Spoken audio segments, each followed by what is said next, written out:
নমস্কার, সবাইকে স্বাগত।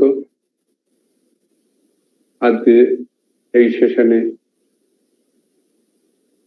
মানবতার মূল সমস্যা কি আর তার সমাধানই বা কোথায়।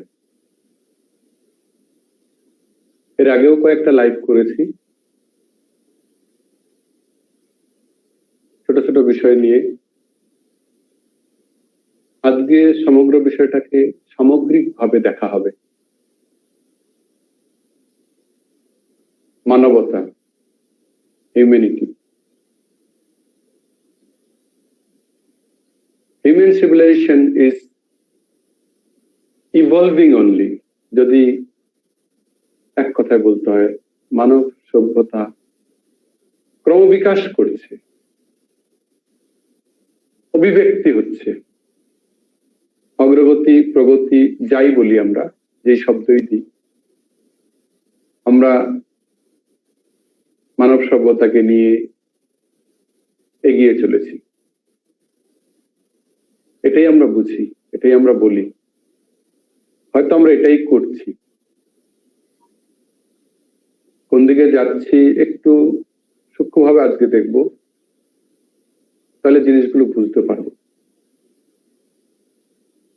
সমস্ত বিজ্ঞানীরা একমত,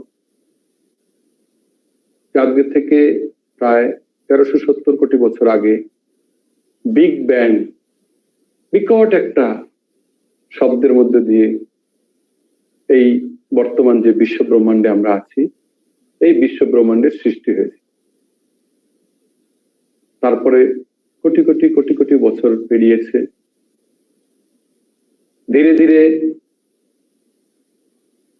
বিভিন্ন গ্যালাক্সিস, বিভিন্ন স্টার্স, নক্ষত্র, এগুলো এসছে। সূর্য একটা নক্ষত্র, সে এসছে মিল্কি ওয়ে গ্যালাক্সিতে, আকাশগঙ্গা গ্যালাক্সিতে। সূর্যের অনেক কটা গ্রহ, তার মধ্যে পৃথিবী একটা গ্রহ হয়েছে। এগুলো সব স্টার ডাস্ট থেকে হয়েছে, বিজ্ঞানীদের ভাষায় বলছেন। তারপরে পৃথিবী তখন শুরুতে একদম জ্বলন্ত পিণ্ডের মতো স্টার ডাস্ট, সেগুলো আস্তে আস্তে আস্তে আস্তে নিজের অক্ষের চতুর্দিকেও ঘুরছে, আবার সূর্যের চতুর্দিকেও ঘুরছে। একটা শক্তির ব্যালেন্স, একটা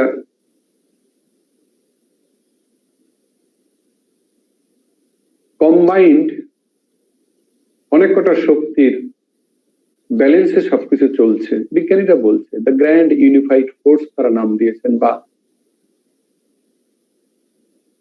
অন্য কিছু অনেকে বলছেন, নামে কিছু এসে যায় না। তারপরে পৃথিবী আস্তে আস্তে আস্তে সময়ের সাথে সাথে ঠান্ডা হয়েছে, পৃথিবীতে জল হয়েছে, জল হওয়ার পরে প্রাণের সূচনা হয়েছে। মাটি, পাহাড়, পর্বত, নদ নদী এগুলো তো আছেই, গাছপালা হয়েছে, তারপরে প্রাণী হয়েছে। প্রাণীর মধ্যে ইভলিউশন হয়েছে। প্রথমে এককোষী প্রাণী, প্রোটোজোয়া, পরিপেরা, আস্তে আস্তে আস্তে আস্তে ইভলভ করেছে।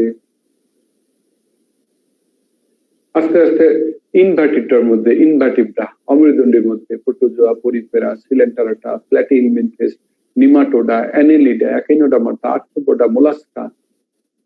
তারপরে মেরুদণ্ডী প্রাণীতে চলে এসেছে ফিশেস, মাছ, অ্যাম্ফিবিয়া, উভচর, রেপ্টেলিয়া, সরীসৃপ, অ্যাডিস, পাখি, শেষে ম্যামালিয়া, স্তন্যপায়ী প্রাণী। তার মধ্যে সর্বশ্রেষ্ঠ মানুষ। এইভাবে ইভলভ করে হয়েছে। যখন মানুষ প্রথম পৃথিবীতে এসছে, সেটা অনেকটা বন মানুষ। মানুষ হওয়ার আগে আমরা প্রায় 10 লক্ষ বছরেরও বেশি বাঁদর প্রজাতিতে ছিলাম, মাঙ্কি স্পেসিসে। তো যখন আমরা জাস্ট বাঁদর থেকে মানুষ হয়েছি, বন মানুষ পর্যায়ে, তখন আমাদের নেচার গুলো ছিল অনেকটা পশুর মতো, অ্যানিমেলিস্টিক স্টেজ বলা যায়। তখন জীবন ছিল পশুবৎ, পশুর মতো লড়াই করা, পশুর সাথে, মানুষের সাথে, মানুষের পরিবেশের সাথে, খাবার জন্য, বাঁচার জন্য জঙ্গলে প্রাণীরা যেরকমটা করে মানুষের সেরকমটাই করছে। তারপরে আস্তে আস্তে আস্তে আস্তে মানুষ বুঝতে পারলো তাদের মধ্যে স্পেশাল কিছু আছে, তারা কিরকম শব্দ করতে পারে, হাতের আঙ্গুল দিয়ে অনেক কিছু কাজ করতে পারে ভালো অন্যের থেকে। তারপরে আস্তে আস্তে আস্তে আস্তে বিজ্ঞান মনস্কতা, মানে আবিষ্কার, ইনকুইজিটিভনেস, এগুলো আসতে থাকলো। আগুন আবিষ্কার হলো, চক্র হুইল আবিষ্কার হলো, আস্তে আস্তে আবিষ্কারের জয়যাত্রা এগোতে শুরু করলো। মানুষ পরিবারবদ্ধ হতে থাকলো, সমাজবদ্ধ হতে থাকলো। তারা নিজেদের সমাজকে একটা দলপতি বা কুলপতি এরকম করে, ট্রাইবাল চিফটেন বলা যায়, করে একটা গোষ্ঠী হতে শুরু করলো। তখন শিকার করা, যেখানে যা ফলমূল পাওয়া যায় মূলত প্রকৃতি থেকে বেশিরভাগ জিনিস নিত, সরাসরি প্রকৃতির জল নদীতে পান করতো, ঝর্ণা জল পান করতো, যেখানে যেটা পেত, গাছ, ফুল, ফল, মূল, এসব মূল খাবার ছিল।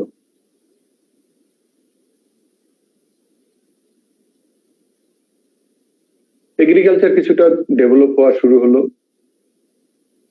প্রাণী পালনও শুরু হলো, সভ্যতার অগ্রগতি যাকে আমরা বলি এগোতে থাকলো। তারপরে স্টেজটা এলো মেকানিক্যাল স্টেজ, অনেক কিছু আবিষ্কারের মতো। তারপরে মানুষ ইন্টেলেকচুয়াল স্টেজে চলে এলো, মানে অনেক কিছু আবিষ্কার হয়ে যাওয়ার পরে ইন্টেলেক্ট ডেভেলপ হতে শুরু করলো। ইন্টেলেক্ট ডেভেলপ হওয়ার পরে অনেক কিছু আবিষ্কার শুরু হলো। এই যে মানুষের জীবনযাত্রা ইভলিউশন হচ্ছে, মানব সভ্যতার কাহিনী যদি বলি, human civilization is evolving only, শুধু অভিব্যক্তি হচ্ছে, ইভলিউশন হচ্ছে। এরকম বিভিন্ন stage, animalistic stage, mechanical stage, intellectual stage, এইভাবে জীবনযাত্রাটা এগোচ্ছে। মনের মধ্যেও পরিবর্তন হওয়া শুরু হয়েছে। মনের পরিবর্তন কিরকম? মনে অর্ডিনারি মাইন্ড, যে মাইন্ড দিনে প্রচুর চিন্তা ভাবনা করে, 60,000, 70,000, 1 লাখ চিন্তা করে, কিছু একটা দেখলেই হলো, দেখলেই না ওটার সাথে আরেকটা অ্যাসোসিয়েটেড হয়ে যায়, লিঙ্ক হয়ে যায়। এটাকে অ্যাসোসিয়েটিভ অর্ডিনারি মাইন্ড বলে। রাস্তা দিয়ে যাচ্ছে, রাস্তায় একটা বিড়াল দেখা গেল, বিড়ালটাকে দেখতেই হয়তো কেউ গাড়ি দাঁড় করিয়ে দিল, মনে করলো সুপারস্টিশন বা কিছু মানা। এবার কারো যার বাড়িতে বিড়াল আছে, সে বিড়ালটাকে দেখে তার বাড়ির বিড়ালের কথা মনে পড়লো, বিড়ালটাকে নিয়ে সে কি করে, তার বিছানায় শোয়, তাকে খাওয়ায়, তাকে এই খেতে দেয়, সে কোথায় যায়, কিচেনে যায়, বেডরুমে যায়, কিচেন, বেডরুম, এইভাবে করে সে কোথায় ঘুরতে যায়, ছাদের উপরে ওঠে, টোটাল এক একটা অ্যাসোসিয়েশন হতে লাগলো। অর্ডিনারি মাইন্ড এরকম বিক্ষিপ্ত ভাবে ঘুরতে থাকে, 60,000, 70,000, আরো বেশি চিন্তা করে, ফোকাস নয়। বেশিরভাগ মানুষ এই অর্ডিনারি মাইন্ড, অ্যাসোসিয়েটিভ মাইন্ডে থাকে। তার থেকে একটা সেকশন মাইন্ডটাকে ফোকাস করে ফেলে। ফোকাস করে ফেললে ওই মাইন্ডটা হয়ে যায় কন্টেম্পলেটিভ মাইন্ড। কিছু একটা বিষয়ে, এক বা একাধিক বিষয়ে তারা ফোকাস করতে শুরু করে। কোন একটা বিষয়ে যারা বিভিন্ন কাজকর্ম দক্ষতার সাথে করছে, আমরা যাদেরকে বলি তথাকথিত সফল ব্যক্তি, তারা ওই 60,000, 70,000, 1 লাখ চিন্তা করে না। তারা তাদের চিন্তাগুলোকে ফোকাস করে 2-4টে চিন্তায় নিয়ে চলে আসে, যার হয়তো 2-4 হাজার অঙ্গ থাকে। এটা ইন্টেলেকচুয়াল মাইন্ড, কন্টেম্পলেটিভ মাইন্ড। এই ইন্টেলেকচুয়াল মাইন্ডে মানুষ কিছু অর্জন করে, আমরা যাকে সকল সাফল্য বলি। তো অর্জন করার পরে তৃতীয় মাইন্ডটা আবার অনেক সময় তৈরি হয়ে যায়, সেটা হলো ইগোইস্টিক মাইন্ড, ইন্টেলেক্ট, আমি এই, আমি সেই, আর কাউকে কিছু মনে না করা, ও কি জানে, আমি সব, আই সেন্ট্রিক, আমি কেন্দ্রিক। এটা egoistic mind, intellect driven. Disturb হয়ে যায় যখন ইগো হয়ে যায়, তখন শারীরিক যন্ত্রণা, মানসিক যন্ত্রণা, ব্যক্তিগত স্তরে, পারিবারিক স্তরে, কর্মজগতে, সমাজে অনেক রকম স্ট্রাগল শুরু হয়ে যায়। যখনই ইগো চলে আসে তখন স্ট্রাগল চলে আসে, জীবনের সমস্যা চলে আসে। আরো যদি চিন্তা কমিয়ে ফেলা যায় তাহলে ওটাকে বলে কনসেন্ট্রেটিভ মাইন্ড বা ধারণা। কোনো একটা জিনিসে, শ্বাসে, অথবা কোনো একটা বিন্দুতে, অথবা কোনো একটা শব্দে, মন্ত্রে, অমুকে তমুকে, বিভিন্ন জিনিসে যদি ফোকাস করা যায়, একটা জিনিসে প্র্যাকটিস করতে হয়। ধারণা বা কনসেন্ট্রেশন বা মনোসংযোগ। এই কন্টেম্পলেটিভ মাইন্ড থেকে ইন্টেলেক্ট মাইন্ড থেকে কনসেন্ট্রেটিভ মাইন্ড, আর প্রথমে ছিল অর্ডিনারি মাইন্ড।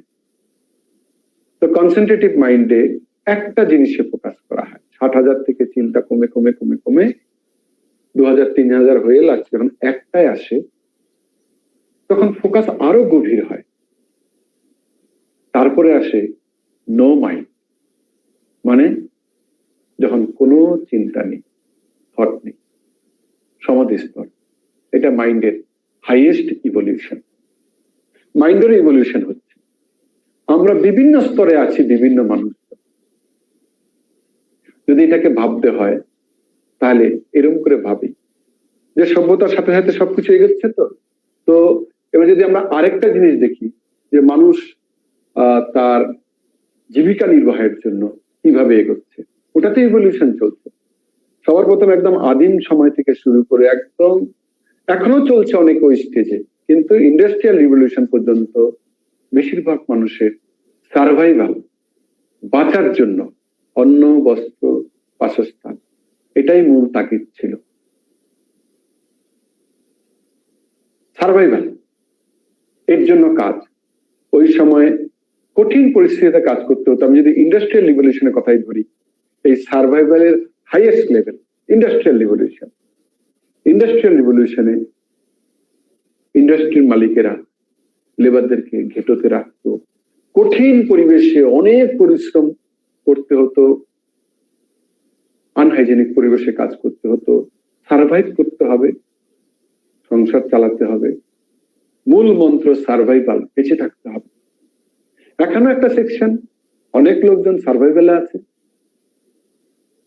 তারপরে যারা সার্ভাইভালটা ওভারকাম করেছে, নেক্সট স্টেজে চলে এসছে একটা সেকশন, তারা এই ইন্ডাস্ট্রিয়াল রিভলিউশনের পরের স্টেজ, যদি আমি ইন্ডাস্ট্রির দিক থেকে বলি, তাহলে কাইন্ড অফ ইনফরমেশন রিভলিউশন এতে চলে এসছে। তাদের ক্ষেত্রে সার্ভাইভাল নিয়ে চিন্তা করতে হয় না, সেগুলো তো তাদের বাপ ঠাকুর দ্বারা দেখেছে। এরা স্ট্যান্ডার্ড অফ লিভিং, ইনফরমেশন রিভলিউশনে যে যারা আছে, ব্র্যান্ডস এসছে, কোম্পানিজ এসছে, আইটিস এসছে, সার্ভিস সেক্টর এসছে, তখন কিন্তু মানুষ ভাবছে স্ট্যান্ডার্ড অফ লিভিং নিয়ে। লিভিং স্ট্যান্ডার্ডটা উন্নত করতে হবে। অন্ন, বস্ত্র, বাসস্থান সবকটা আরেকটু উন্নত মান চাই। এডুকেশন, হেলথ ফেসিলিটি, ট্রান্সপোর্টেশন, এগুলো সব যেন স্ট্যান্ডার্ড হয়। স্ট্যান্ডার্ড অফ লিভিং, সার্ভাইভাল থেকে স্ট্যান্ডার্ড অফ লিভিং এ মূল ফোকাস। তারপরের স্টেজ 2009-10 নাগাদ এই ইনফরমেশন রিভলিউশনের বেলুনটাও ফুটে গেছে। ইনফরমেশন রিভলিউশনের সময় যার যত ইনফরমেশন তার তত পাওয়ার। ইনফরমেশন ইজ পাওয়ার ছিল। যার কাছে ইনফরমেশন যত বেশি, তার লেবার মার্কেটের দাম তত বেশি ছিল। এখন ইনফরমেশন সবার নখদর্পণে। মোবাইল, ইন্টারনেট কানেকশন থাকলে যা খুশি ইনফরমেশন আমরা সংগ্রহ করতে পারি। তো ইনফরমেশন এখন পাওয়ার নয়, এখন পাওয়ার হয়ে গেছে এই ডিজিটাল এজে ক্রিয়েটিভিটি, ইনোভেশন, মৌলিক চিন্তা ভাবনা করার ক্ষমতা। এই সময়ে এই ডিজিটাল এজে মানুষ চাইছে কোয়ালিটি অফ লাইফ। সার্ভাইভাল থেকে স্ট্যান্ডার্ড অফ লিভিং থেকে কোয়ালিটি অফ লাইফ। এই কোয়ালিটি অফ লাইফে quality of work place, quality of job, quality of promotion, quality of learning, quality of education, quality of health facility, সমস্ত কিছুতে কোয়ালিটিটার দিকে নজর বেশি।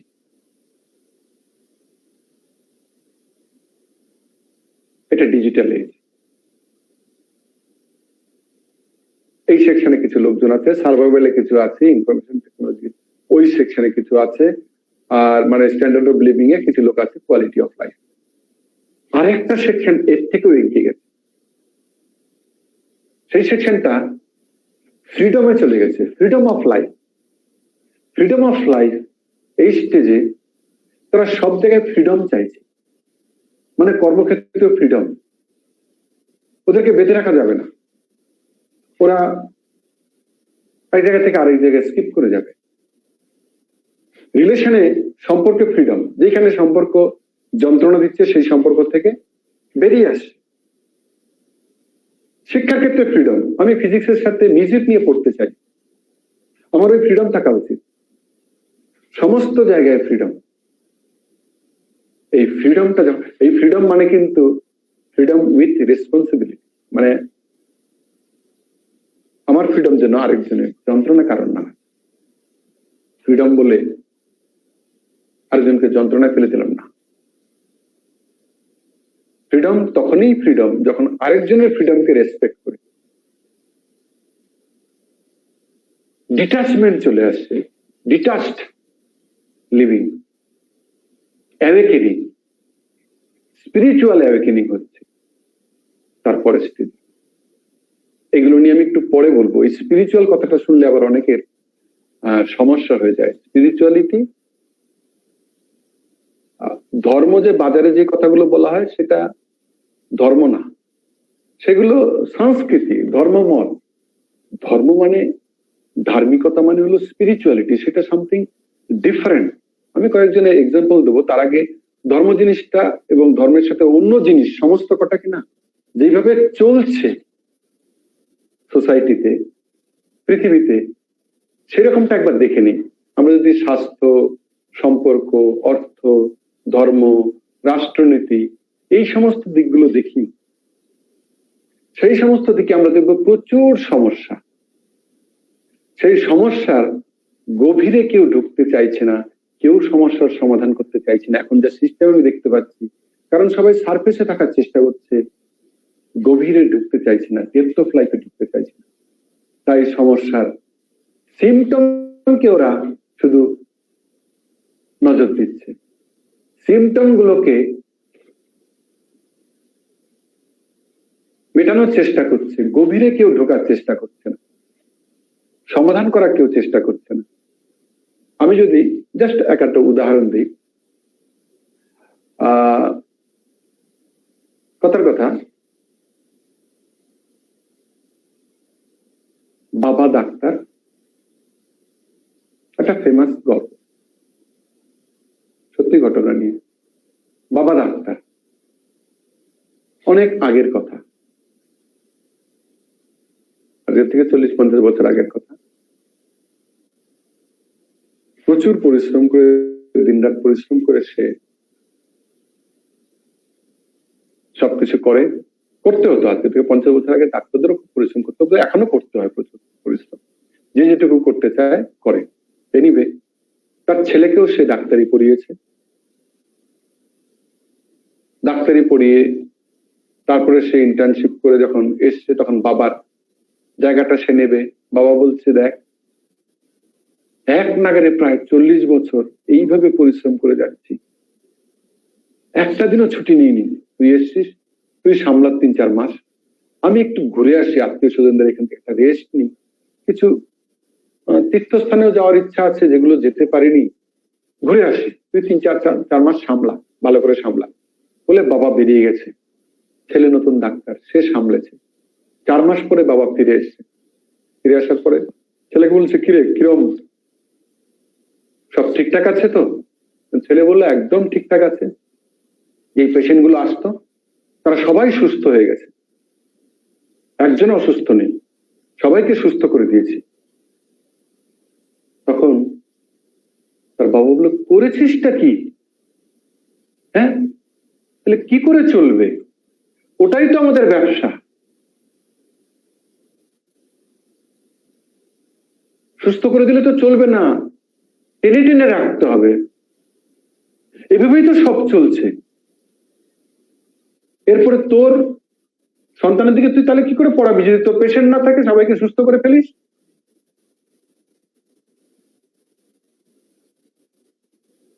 সব জায়গাতে এরকমই চলছে, ভালো করে দেখবি। সম্পর্কের ক্ষেত্রে সম্পর্কের সমস্যা কেউ মেটাতে চাইছে না, যারা যন্ত্রণায় আছে তারাও মেটাতে চাইছে না। মেটালে কি নিয়ে থাকবে? বাইরের লোকজন ইন্টারফেয়ার করছে, সে বাবা মা হোক, ভাই বোন হোক, আত্মীয় বন্ধু হোক, তারা ইন্টারফেয়ার করে লোকজনকে ঘেটে দিচ্ছে সম্পর্কটাকে। কারণ সম্পর্ক সুন্দর হয়ে গেলে, ভালো থাকবে, তখন জেগে যাবে। জেগে গেলে সবার পেছনে ঘুরবে না, সবার সাথে লাফাবে না, নাচবে না। বাদন নাচন চলছে তো, করবে না তো। সম্পর্কের ক্ষেত্রে সেই ইন্টারফেয়ার চলছে, সবাই করে যাচ্ছে। শিক্ষার ক্ষেত্রেও প্রকৃত শিক্ষা দিয়ে ফেলে তো মানুষ জেগে যাবে, তাই দেয়া হচ্ছে না। প্রকৃত শিক্ষা কি? প্রকৃত শিক্ষা সেটা যেটা ভেতর থেকে মানুষের গুণটাকে বার করে। মানে প্রত্যেকটা মানুষ কিছু না কিছু করতে, ইউনিক এবিলিটি, এক বা একাধিক ইউনিক এবিলিটি, স্পেশাল ট্যালেন্ট আছে, সেটাকে বার করে আনাই শিক্ষার মূল দায়িত্ব। সেটা যদি বেরিয়ে আসবে তাহলে তো প্রত্যেকটা মানুষ স্যাটিসফাইড হয়ে যাবে, সফল হয়ে যাবে। তো সেই শিক্ষা যেন না দেয়া হয়, চেতনা জাগরণের শিক্ষা যেন না দেয়া হয়।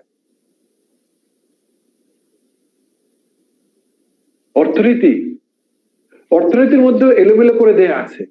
মানে আমি রিসেন্টলি 1 সপ্তাহ আগে একটা পেপারে দেখলাম নিউজ,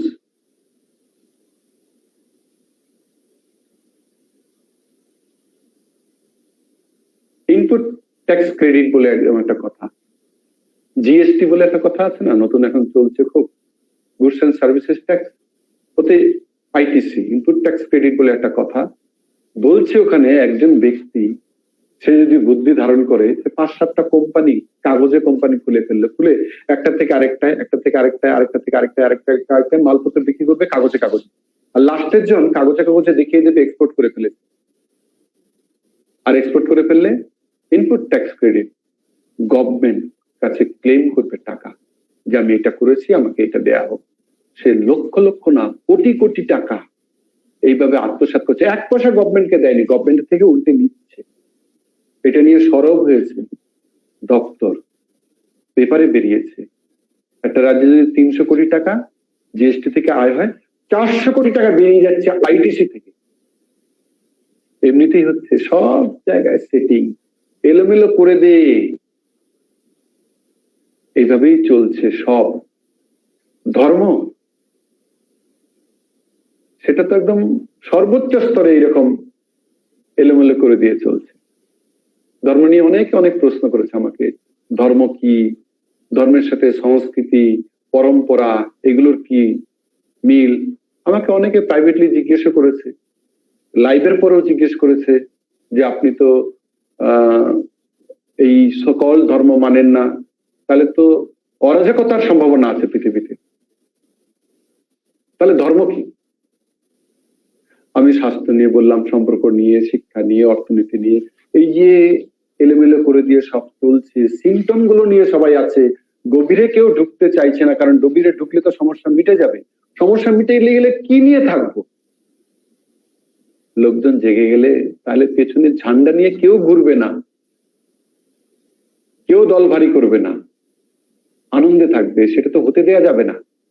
তার জন্য অনেক কিছুতে আটকে দেয়া হয়েছে, তার মধ্যে সব থেকে বড় হলো ধর্ম, এটাতে আটকে দেয়া হয়েছে। এর বাইরে একটা মানুষও নেই যে ধর্ম মানে না, নাস্তিক, সেও নাস্তিকতায় আটকে গেছে। এই ধর্ম, এই বাজারের ধর্মের কথা বলছি না, বাজারে যেগুলো চলছে সেগুলো তো সংস্কৃতি, পরম্পরা, অরাজকতা। মানে মানে যে ধারক সেই তো ধর্ম, যে ধারণ করে আছে সব। মানে গাছপালা, পশু পাখি, পাহাড় পর্বত, নদ নদী, গ্রহ নক্ষত্র, গ্যালাক্সি, ইউনিভার্স, মাল্টিভার্স, টোটালটাকে যে ধরে রেখেছে সেই শক্তি, সেটা হলো ধর্ম। প্রকৃত ধর্মের সাথে সংস্কৃতি, পরম্পরার কোনো সম্পর্ক নেই। এই হিন্দু সংস্কৃতি, ইসলাম সংস্কৃতি, খ্রিস্ট সংস্কৃতি, বৌদ্ধ সংস্কৃতি, জৈন সংস্কৃতি, শিখের সংস্কৃতি,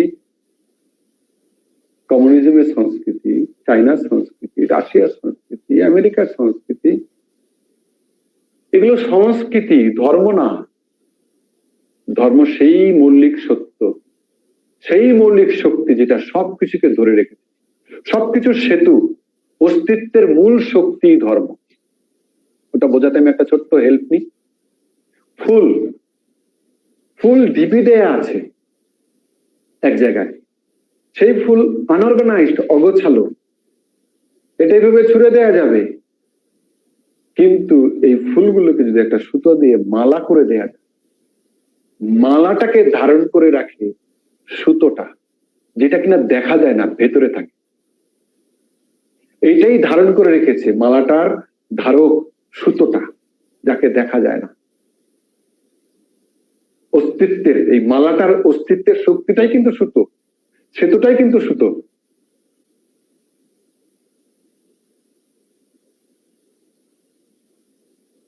তো বিশ্ব ব্রহ্মাণ্ডের সবকিছুকে যে ধরে রেখেছে সেটা ধর্ম। সে শাশ্বত, সে সনাতন, সে সবকিছুর আগে ছিল, মানুষের আগে ছিল, বিশ্ব ব্রহ্মাণ্ডের সৃষ্টির আগেও ছিল। সংস্কৃতি থেকে সংস্কার ও পরম্পরা তৈরি হয়, ধর্ম হয় না। ধর্ম তো চিরন্তন, শাশ্বত, সনাতন। মানুষ ধর্ম তৈরি করেছে, আর এই যে যেগুলো ধর্ম মত বলছি, সংস্কৃতি তৈরি করেছে। আর ধর্ম তো মানুষকে তৈরি করেছে, বিশ্ব ব্রহ্মাণ্ড তৈরি করেছে, সেই পরম শক্তি, সেই পরম সূত্র, পরম সত্য।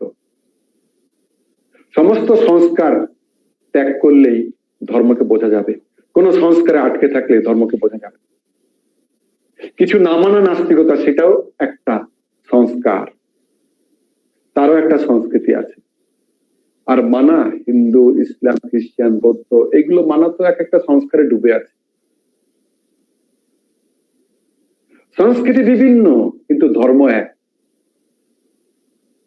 ধার্মিক ব্যক্তি শাশ্বতের পূজারী, পরম্পরার ধ্বজাধারীরা এদের মেরে ফেলে।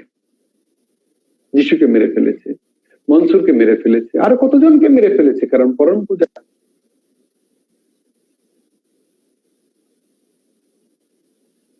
পূজারী যারা, পরম পূজারী মানে ধার্মিক যারা, তারা তো কোনো সংস্কারে বাধা থাকবে না, পরম্পরায় বাধা থাকবে না, এগুলোকে নস্যাৎ করে দেবে। আর নস্যাৎ করে দিলেই পরম্পরা, সংস্কৃতির ধ্বজাধারীরা বলবে গেল গেল বলে ওদেরকে মেরে ফেলবে, ক্রুসিফাই করে ফেলবে, পাথর ছুঁড়ে মেরে ফেলবে। সংস্কৃতিকে যদি বুঝতে হয় তাহলে আরেকটু বলি, কেউ পূর্ব দিকে মুখ করে কিছু একটা করে, কেউ পশ্চিম দিকে মুখ করে করে, কেউ এই ধরনের ড্রেস করে, কেউ এই ধরনের ড্রেস করে, কেউ এই ধরনের খায়, কেউ এই ধরনের খায়, কেউ এই ধরনের নমস্কার করে, কেউ এই ধরনের নমস্কার করে, কেউ এই ধরনের নমস্কার করে, বিভিন্ন জন বিভিন্ন ধরনের। এগুলো বিভিন্ন সংস্কৃতি, বিভিন্ন সংস্কার থেকে।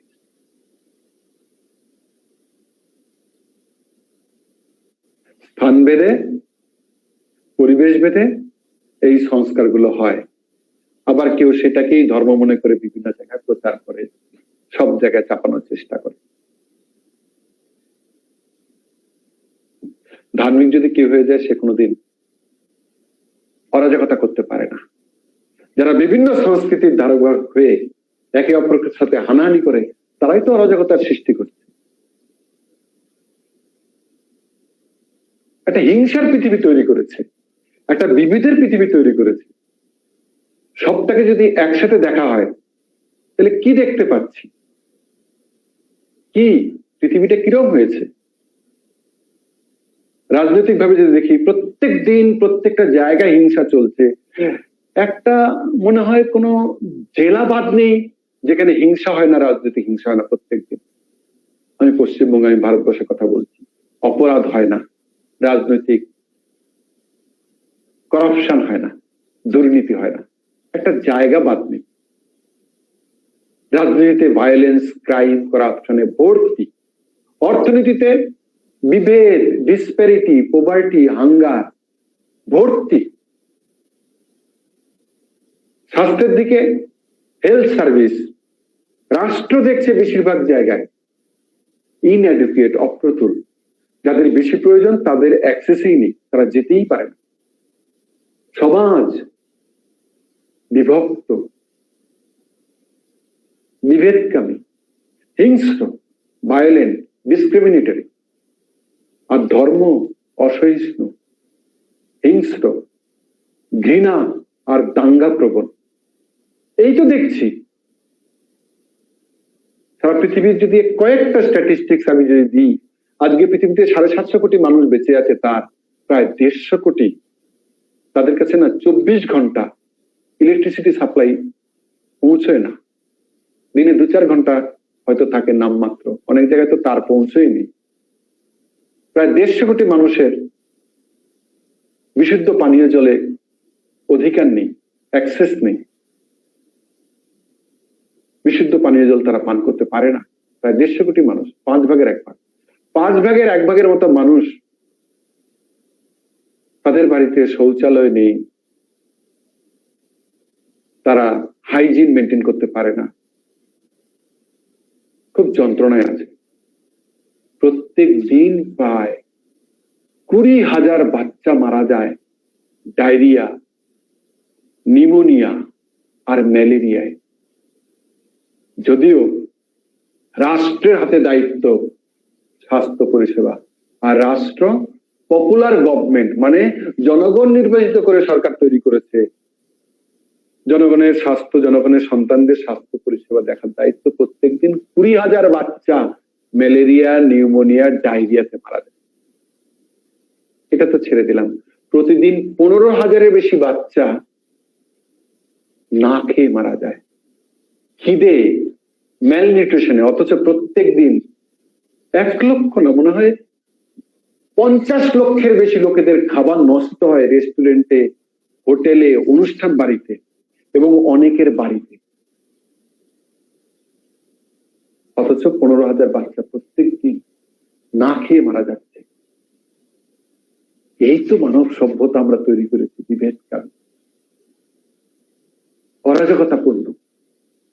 গত 107 বছরের 107 বছরের ইতিহাস আমি ধরছি, কারণ ফার্স্ট ওয়ার্ল্ড ওয়ার থেকে শুরু করে আজ পর্যন্ত 1914 পর্যন্ত ফার্স্ট ওয়ার্ল্ড ওয়ার শুরু হয়েছিল ওই ধরে।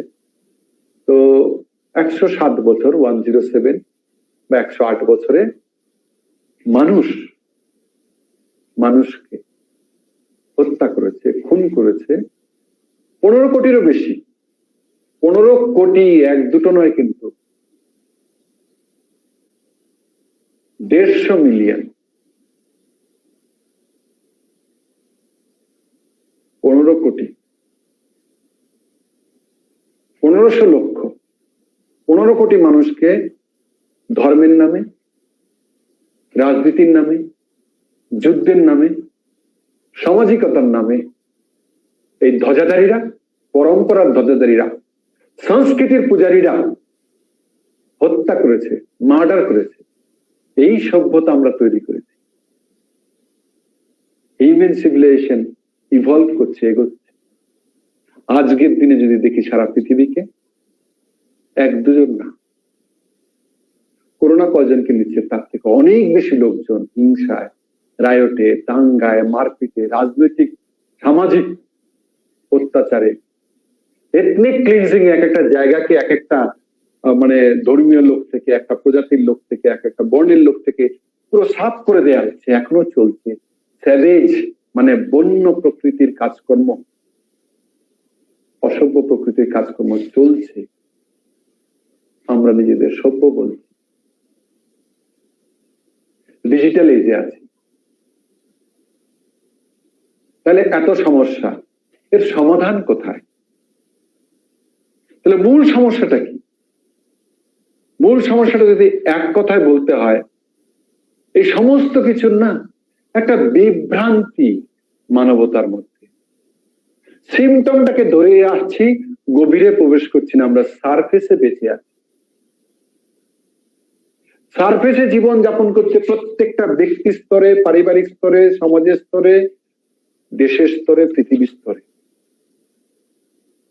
এই বিভ্রান্তিকর জীবনযাপন, গভীরতা উপলব্ধি না করতে পারাটাই আসল সমস্যা। এই সমস্যাকে যদি অন্য ভাষায় বলি তাহলে সেটা বলা হয় নিদ্রিত মানব জাগার সময় এসছে। সমাধান একটাই, জাগরণ, আর কিছু না। Awakening, awakening of the humanity, awakening the consciousness of the humanity. কিছু লোক জেগে গেছে, তারা একটা অসাধারণ জীবন যাপন করছে, অসাধারণ জীবন যাপন করছে। কিছু লোক জেগে গেছে, কিছু লোক বিভিন্ন সময় জেগেছে। এত নিদ্রিত লোক বেহুশে আছে যে জাগা যদি দু চারজন জেগে যায় না, তাহলে আমরা তাদেরকে পুজো করতে শুরু করি। বুদ্ধ, খ্রিস্ট, এই ধরনের যে নামগুলোকে আমরা পুজো করি, শ্রদ্ধা করি, এরা জাগ্রত ব্যক্তি ছিল। প্রত্যেকটা মানুষ জাগতে পারে, প্রত্যেকটা মানুষের ভেতরে সেই বীজ আছে। এখন বীজ আমরা সবাই, কেউ যদি ফুটে বৃক্ষ হয়ে যায়, মহিরু হয়ে যায়, আমরা বীজ, আমরা সেই বৃক্ষকে পুজো করি, বুঝতেই পারি না আমাদের ভেতরে সেই সম্ভাবনা আছে। আর যখন মানুষ জেগে যায় না, তখন শুধু জাগরণের কথা বলে অন্যকে জাগাতে চায়। আর সংস্কৃতি পরম্পরার ধারক বাহকেরা শুধু মাতিয়ে রাখতে চায় অনুষ্ঠানে, আড়ম্বরে, পুজো আর্চায়, নামাজে, প্রার্থনায়, রাজনীতির লড়াইয়ে, সামাজিক বিভেদে, স্বাস্থ্যের জালের মধ্যে, সম্পর্কের গেরোর মধ্যে, শিক্ষার, অর্থনীতির সিমটমের মধ্যে আটকে রাখে, গভীরে ঢুকতেই দেয় না। একজন সাহিত্যিক বলেছিলেন, এলোমেলো করে দে মা, লুটে পুটে খাই। এই তো চলছে, গভীরভাবে দেখলে এলোমেলো করে দিয়ে লুটে পুটে খাওয়া চলছে। কি চাই? চাই ফ্রিডম, সত্যিকারের ফ্রিডম। সা বিদ্যা ইয়া বিমুক্তে, সেটাই সত্যিকারের বিদ্যা, যেটা মুক্ত করে কিসের থেকে? যন্ত্রণার থেকে, বন্ধন থেকে, সমস্যা থেকে, সবকিছু থেকে মুক্ত করে, বিভ্রান্তি থেকে মুক্ত করে, জীবনের গভীরতায় নিয়ে যায়। এটাকেই বলছে spiritual awakening, awakening the humanity, awakening the consciousness of the humanity. কয়েকজন জাগ্রত, দু চারজনের উদাহরণ দিয়ে জাস্ট বলি, তাদের একটা কথা বললে বুঝতে পারবো। রবীন্দ্রনাথ ঠাকুর জেগে গিয়ে অনেক কিছু বলেছেন, পুরো গীতাঞ্জলিটাই তার জাগার একটা ছোট্ট দলিল। পুরো অনেক আছে, গীতান দেখলে আরো অনেক কিছুতে আছে তার রিফ্লেকশন। তো গীতাঞ্জলিতে প্রথম কবিতার প্রথম লাইন, আমারে তুমি অশেষ করেছো এমনই লীলা তব, thou hast made me endless, such is thy pleasure. আমাকে তুমি অশেষ করেছো। চেতনা জেগে গেলে বুঝতে পারা যায় আমি অসীম, ইউনিভার্সের সাথে আমার কানেকশন হয়ে যায়। আমি তখন ইউনিভার্সাল গাইডেন্সে চলি, আশেপাশের বিভ্রান্ত সিমটম আমাকে আটকাতে পারে না, যন্ত্রণা থেকে মুক্ত হয়ে যায়। ইউনিভার্স আমাকে ইনটিউটিভ গাইডেন্স করে, সেই গাইডেন্স আমাকে সঠিক রাস্তা দেয়। আর সেই গাইডেন্সের জন্য কিছু ক্ষণ আছে, যেটাকে ব্রহ্ম মুহূর্ত বলা হয়, ক্রিয়েটিভ আওয়ার। সেই মুহূর্তে সমস্ত গাইডেন্স আসে মানুষের। যে কোনো ফিল্ডে যদি অসাধারণ করতে হয়, সেই মুহূর্তের গাইডেন্সটা নিতে হবে। প্রত্যেকটা পারফেক্ট গাইডেন্স, ইউনিভার্সের গাইডেন্স, যেটা করলে গভীরে ঢোকা যাবে, অসাধারণ জীবন যাপন হবে, সুগন্ধ ছড়িয়ে পড়বে চতুর্দিকে। সেই সমস্ত গাইডেন্স, সঠিক গাইডেন্স, সেই পরম সত্য থেকে, সেই যে ধারণ করে আছে সেই শক্তি, সেই শক্তি থেকে সরাসরি কানেকশনে যখন কেউ বাঁচে, তারা তখন বলা হয় জাগ্রত চেতনা। আমরা সবাই সেই জায়গায় যেতে পারি, আমাদের মধ্যে সেই বীজ আছে, সেই বীজ আমরা প্রস্ফুটিত করে মহির হয়ে পরিণত হতে পারি। রবীন্দ্রনাথ ঠাকুর বলছেন, আমাকে তুমি অশেষ করেছো, আমারে তুমি অশেষ করেছো এমনই লীলা। একই রকম ভাবে আইনস্টাইন বলছেন একটা শক্তি আছে, যে শক্তিটা বিজ্ঞান এখনো ধরতে পারেনি, যে শক্তিটা দিয়ে সবকিছু সৃষ্টি, সমস্ত শক্তির মূল আধার, আর সেটা হলো পাওয়ার অফ লাভ, প্রেমের শক্তি। এটা দিয়ে সবকিছু সৃষ্টি হয়, সমস্ত কিছু ভালো, যাহা কিছু ভালো সবকিছু এটা থেকে তৈরি হয়। এটাই সেই পরম সত্য, যার গাইডেন্স পেলে জীবন অসাধারণত্বে উত্তরণ হয়। আইনস্টাইন বলেছেন একটা বম বানাতে হবে, লাভ বম। আমরা সবাই এক একজন জেনারেটর অফ লাভ বম। আমাদের ভিতরে অসীম সেই ক্ষমতা আছে, অসীম প্রেম লুকিয়ে আছে, সেটাকে প্রস্ফুটিত করতে হবে। E equal to MC square, যে ফর্মুলাটা আছে, energy equal to mass into velocity of light তার স্কোয়ার, যেটা দিয়ে অ্যাটম বম হয়েছে। আইনস্টাইন বলছেন একটা লাভ বম বানাতে হবে, equal to M L square, লাভের স্কোয়ার। আর আমাদের ভিতরে সেই ক্ষমতা আছে, আমরা প্রত্যেকে এক একজন লাভ জেনারেটর, হেড জেনারেটর। আমাদের ফ্রি উইল দেয়া আছে, আমরা কি জেনারেট করব, যে যেটা জেনারেট করব তার জীবন সেরকমই হবে। আমরা রেগে যাই, আমরা কিছু একটা করে ফেলি, তারপরে বারবার ভাবি এটা কেন করলাম। আমাদের ফ্রি উইল ছিল, কিন্তু ইগো আমাদেরকে চালিত করেছে। হ্যাঁ, আমাকে বলে ফেললো, আমি আমি ওই ইগোইস্টিক মাইন্ড বলেছিলাম। এই যখন কন্ট্রোল নিয়ে নেয়, লাইফটা যন্ত্রণাময় করে। লাভ বম বানাতে হবে, আইনস্টাইনের কথাই বলছে। কনফুসিয়াস বলছেন, তুমি যদি জগৎকে জাগাতে চাও আগে নিজে জাগো। তুমি যদি জগতের যন্ত্রণা মেটাতে চাও তাহলে নিজের যন্ত্রণা আগে মেটাও, তাহলে জগতের যন্ত্রণা মিটতে শুরু করবে। গান্ধীজিও বলেছেন, with the change you want to see in the world, যে পরিবর্তনটা এই পৃথিবীতে দেখতে চাও নিজের মধ্যে নিয়ে আসো। গৌতম বুদ্ধ বলেছেন, আত্মদীপ ভব, আত্মদীপ ভব, be a light unto thyself। রবীন্দ্রনাথের ভাষায় আরো সরল ভাবে বলেছেন, আপনারে দীপ করি জালো, আপনার যাত্রা পথে আপনি দিতে হবে আলো। বাইরে থেকে কেউ দেবে না, নিজেকে আলোকিত করতে হবে, জাগতে হবে, এছাড়া আর কোনো রাস্তা নেই। নিজের ভালো থাকা দিয়ে সব শুরু। when you change, people around you also change। তো নিজের জীবনে, নিজের পরিবারে, নিজের কর্মজগতে, নিজের সমাজে, নিজের একটা জগৎ আছে আমাদের সবার। এই বিশ্ব জগতের মাঝখানে আমাদের একটা নিজস্ব জগৎ আছে। আমরা নিজেরা, আমাদের আশেপাশের লোকজন, পরিবার, কর্মজগৎ এবং আত্মীয় বন্ধু যাদের সাথে আমরা নিয়ে চলি, যেই পরিবেশটাকে নিয়ে চলি, যেই ঘরটা, যেই জায়গাগুলোকে নিয়ে চলি, এটা আমাদের জগৎ। এই জগৎ তখনই একমাত্র ভালো হবে যখন আমরা জাগি। যদি না জাগি এই জগৎ কোনোদিন ভালো হবে না। বিভিন্ন সমস্যা আসবে, সমস্যার গভীরে ঢুকবো না, বাইরের থেকে সিম্পটমের ট্রিটমেন্ট হবে। ওই ডাক্তার বাবা যেটা বলেছিলেন এটাই করতে হবে, আর এটাই সবাই করে চলছে। টোটাল সেট আপ এই করে চলে, যে বাজারে যে কোনো জিনিস দেখতে পাচ্ছি ধর্মের নামে, রাজনীতির নামে, সামাজিকতার নামে, অর্থনীতির নামে, সম্পর্কের নামে, স্বাস্থ্যের নামে যা যা চলছে সব সিমটমের ট্রিটমেন্ট চলছে, গভীরে কেউ ঢুকতে চাইছে না। কারণ সবাই এলোমেলো করে দেমা লুটে পুটে খাই। ভালোই ব্যবসা চলছে, প্রচুর সুন্দর চলছে। করোনা এসে ধাক্কা দিয়েছে, ধাক্কাতেও লোকজন বুঝতে পারছে না, আবার তাদের ইগো জেগে যাচ্ছে। Billions and billions of dollars এর ব্যবসার জন্য ভ্যাকসিন তৈরি করার চেষ্টা, এবং বলছে যারা, অনেকেই বলছে ভ্যাকসিন কোনো কাজ করবে না, আবার অনেকে দাবি করছে ভ্যাকসিন নিয়ে লড়াই শুরু হয়ে গেছে, আমি বাজার দখল করব, আমি বাজার দখল করব। ব্যবসা চলছে, যেরকম বাবা ডাক্তার বলেছিল না, ব্যবসা চালিয়ে যেতে হবে।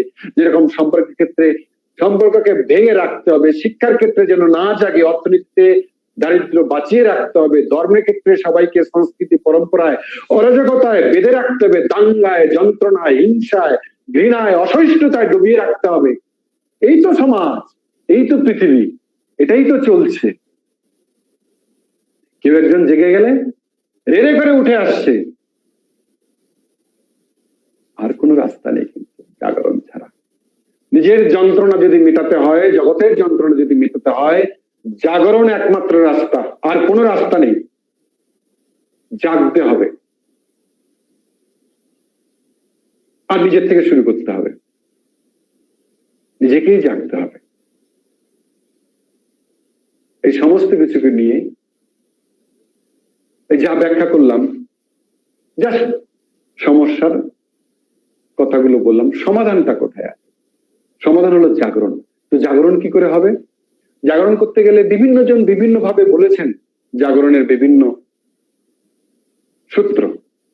এই সমস্ত কিছুকে একসাথে নিয়ে এসে আমরা যে বইটার কথা বলেছিলাম, the constitution of the humanity, মানবতার সংবিধান, ওই বইটাতে বিজ্ঞানসম্মত ভাবে এই সব কিছু ব্যাখ্যা করা আছে।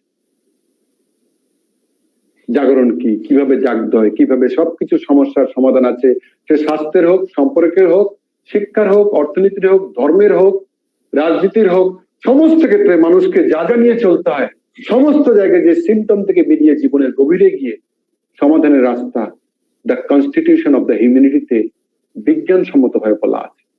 তার সাথে চেতনার জাগরণের জন্য 11টা টেকনিক বিস্তারিত ভাবে ব্যাখ্যা করা আছে খুব নিষ্ঠার সাথে। বইটার দুটো পার্ট, পার্ট 1 থিওরি, ওটা একটা ইনটিউটিভ গাইডেন্স, যে বলছিলাম না ব্রহ্ম মুহূর্ত সকালবেলায় ক্রিয়েটিভ আওয়ারে ইউনিভার্সাল গাইডেন্স আসে, সেই গাইডেন্সের আকারে এসেছে, সেটা পার্ট 1-এ আছে। আর পার্ট 2-তে প্র্যাকটিক্যাল টেকনিক। এটা যদি আমরা ফলো করি, শুধু সময়ের অপেক্ষা জেগে যাওয়া। হ্যাঁ, অনেকদিন লাগতে পারে। যারা এগুলো নিয়ে চর্চা করছেন, কেউ বলছেন 12 বছর, 24 বছর, 48 বছর লাগতে পারে, কিন্তু অভিজ্ঞ শিক্ষকের তত্ত্বাবধানে এটা 1 সপ্তাহ জাগরণ ঘটানো যায়। আর তারই কর্মশালা ট্রান্সেন্ডেন্টাল ইগল রিপার্ট রিট্রিট, যার সম্বন্ধে এই বইটার পেছনেও দেয়া আছে। সামনে আগামী 26শে ডিসেম্বর থেকে 31শে ডিসেম্বর পর্যন্ত আছে। 2016 সালে 26শে ডিসেম্বর থেকে 31শে ডিসেম্বর হয়েছিল, 2017-তেও এই ডেটে হয়েছে, 18-তে এই ডেটে হয়েছে, 19-এও এই ডেটে হয়েছে, এবছর 20-তেও এই ডেটে 26শে ডিসেম্বর থেকে 31শে ডিসেম্বর পর্যন্ত ট্রান্সেন্ডেন্টাল ইগল রিভার রিট্রিট নতুন রূপে আসছে। তখন একটা ভেতরে রিভলিউশন হবে, জাগরণ ঘটে যাবে। আমি সবাইকে এই spectacular, wonderful, beautiful world of awakened humanity তাতে স্বাগত জানাই। The constitution of the humanity তাতে একদম সাইন্টিফিক্যালি ব্যাখ্যা করেছে, প্র্যাকটিক্যাল পার্টও বলেছে। আর হাতে কলমে অভিজ্ঞ শিক্ষকের সান্নিধ্যে যদি করতে হয়, তাহলে 1 সপ্তাহ সময় দিতে হবে। এই বছরই সামনে 26শে ডিসেম্বর থেকে 31 ডিসেম্বর পর্যন্ত আছে, একটা জায়গাতেই হয়। এটার জন্য আলাদা অ্যাম্বিয়েন্স দরকার, এই জন্য যে কোনো জায়গায় হবে না। প্রকৃতির মধ্যে সুন্দর পরিবেশে চেতনাকে জাগানোর জন্য সবাইকে স্বাগত জানাই। বিভিন্ন প্রশ্ন আপনাদের মধ্যে আসতে পারে, প্রশ্ন যদি আসে প্রশ্ন রেখে দেবেন। ফেসবুকে, ইউটিউবে, যেখানে যেখানে আপনাদের লিংক আছে সেখানে প্রশ্ন করবেন। প্রশ্নের ঠিক সময়ে আমরা উত্তর দেওয়ার চেষ্টা করব, আবার যখন লাইভ হবে। তবে চেতনা জেগে গেলে আপনার ভেতরে আর কোনো প্রশ্ন থাকবে না, কারণ আপনি পরম শক্তির সাথে কানেক্টেড হয়ে যাবেন। জাগরণের সাথে সাথে সমস্ত প্রশ্ন বন্ধ হয়ে যাবে, থাকেই না প্রশ্ন, থাকতেই পারে না। যখন প্রশ্ন আছে তার মানে আপনি এখনো জাগেননি। আর জাগাই চেতনার জাগরণ, অ্যাওয়েকেনিং এই পৃথিবীর সর্বশ্রেষ্ঠ অ্যাচিভমেন্ট। আর কোনো অ্যাচিভমেন্ট এর ধারে কাছে নেই মানুষের জীবন। তো ধৈর্য ধরে আপনারা 50 মিনিট সময় দিয়েছেন। মানবতার মূল সমস্যা আর তার সমাধানের সম্বন্ধে সংক্ষিপ্তভাবে এইটুকুই বললাম। এরকম কোন তাবিজ কবজ বা ট্যাবলেট নেই যেটা খেলে এত শত বছরের সমস্যার সমাধান হয়ে যাবে। ডেঞ্জারাস যদি ডিজিজ হয়, তার ডেসপারেট ট্রিটমেন্ট দরকার হয়।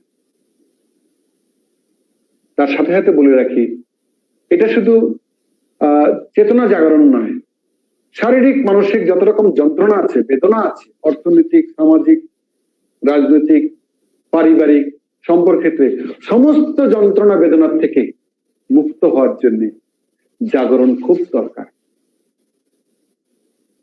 আমি তো কি বলবো, ওখানে গিয়ে 7 দিনে মানুষের ডায়াবেটিস সেরে গেছে, ওয়েট 4-5 কেজি কমে গেছে, এই ধরনের কত এক্সাম্পল আছে, আপনারা নিজেরাই গেলে বুঝতে পারবেন। তো কিন্তু একটা জিনিস দরকার, ওখানে সম্পূর্ণ সমর্পণের সাথে প্র্যাকটিস করতে হবে, যা বলা হবে। প্র্যাকটিস না করলে কিছু হবে না, গেলাম ঘুরে এলাম তাতে হবে না। সম্পূর্ণ নিষ্ঠার সাথে করা, একদম পিওর সায়েন্স দিয়ে সেটা করানো হয়, সম্পূর্ণ বিজ্ঞানসম্মত ভাবে যুগ যুগ ধরে যা হয়ে আসছে তার নির্যাস নিয়ে একদম মডার্ন ওয়েতে করানো হয়। যেরকম the constitution of the humanity, এই বইটাও আজকের দিনে মানুষের যুগোপযোগী করে আনা হয়েছে। তো এই the constitution of the humanity and the transcendental eagle river treat, এই দুটো আপনার জাগরণের কারিগর হতে পারে যদি আপনি একটা সুযোগ দেন। সবাইকে এটুকু সময় দেওয়ার জন্য অনেক ধন্যবাদ জানাই। Thank you so much, thank you. আবার দেখা হবে। Till then, good bye, good night, thank you.